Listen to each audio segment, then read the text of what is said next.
Halo teman-teman semua, kembali lagi di Kudak Buku ya. Untuk kesempatan kali ini saya akan mengulas tentang novel Arus Balik dari Pramudia Anantatur. Nah, novel Arus Balik ini mungkin kurang populer dari novel-novel Pramudia yang lainnya seperti dari tetralogi Buru ya. Jadi hari ini saya akan mengulas tentang novel Arus Balik karena beberapa hari yang lalu saya diminta oleh PNII Blora untuk berefleksi tentang hari Pram, hari ulang tahun Pram begitu. Nah, maka kemudian saya membawakan tentang novel Arus Balik ini. Nah, novel Arus Balik ini adalah sebuah proyek besar tentang studi sejarah maritim di Indonesia. Ini setting waktunya adalah ketika keruntuhan kerajaan Majapahit dan kemudian munculnya beberapa kerajaan-kerajaan kecil di Jawa begitu yang menggantikan Majapahit, dan juga kedatangan dari Portugis ke Indonesia. Jadi Pramudia mengatakan bahwa di dalam novel ini bahwa arus sedang berbalik. Maksudnya arus, kalau dulu pada masa kejayaan Majapahit mengirimkan apapun dari Jawa, dari Nusantara ke Eropa, dari selatan ke utara. Tapi kemudian ketika Portugis datang dan mulai menguasai kerajaan-kerajaan di Nusantara, arus berbalik dari utara atau dari Eropa kemudian ke selatan di Nusantara.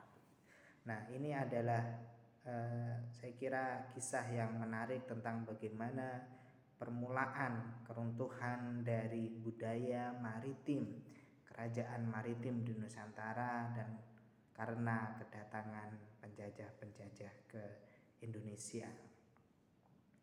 Nah, Pramudia mengatakan bahwa semasa Jaya Gajah Mada harus bergerak dari selatan ke utara, maksudnya dari Majapahit ke Eropa.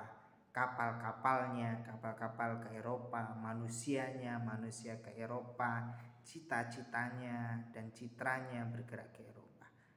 Nah, karena Nusantara bukan saja kekuatan darat tetapi kerajaan laut terbesar di antara bangsa-bangsa beradab di muka bumi. Ini adalah pada masa jayanya Majapahit begitu. Nah, kemudian Pramudia juga menuliskan tentang kapal-kapal kita pada masa Majapahit itu adalah kapal-kapal besar, kapal-kapal agung, tetapi kemudian surut, kemudian mulai mengecil, kapal-kapalnya menjadi kecil, dan mungkin nantinya kapal-kapal Nusantara itu sudah tidak ada lagi begitu, karena budaya maritimnya sudah tidak diagung-agungkan lagi.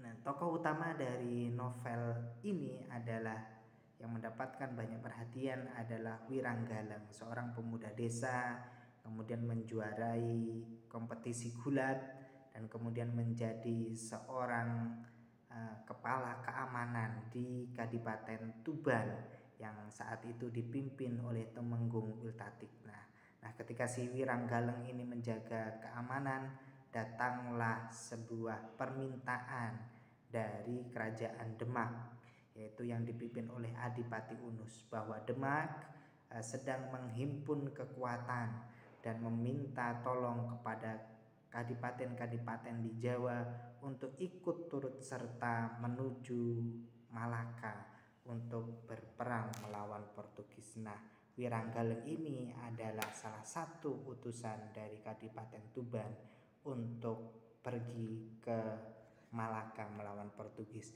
Ya, walaupun kemudian Adipati Unus kalah, Adipati Unus kembali ke Jawa, Wiranggalang juga kembali ke Jawa, tetapi keberanian dari Adipati Unus dan pasukan-pasukannya patut untuk kita kenang sebagai sejarah yang patut kita pelajari begitu. Nah, Wiranggalang kemudian menjadi tetap menjadi kepala keamanan di Jawa begitu, di Kadipaten Tuban. Kemudian si Wiranggaleng ini melawan Portugis yang mulai datang ke Tuban dan akhirnya memenangkan pertarungan melawan Portugis di Kadipaten Tuban. Nah, yang menarik dari cerita-cerita Pramudia Anantatur ini adalah tentang kerajaan maritim itu sendiri. Mulai musnahnya kerajaan maritim, mulai beralihnya kerajaan maritim kepada kerajaan-kerajaan yang bermukim di darat, ya, di daratan, dan juga karena kedatangan penjajah ke Indonesia. Terima kasih, selamat membaca Arus Balik.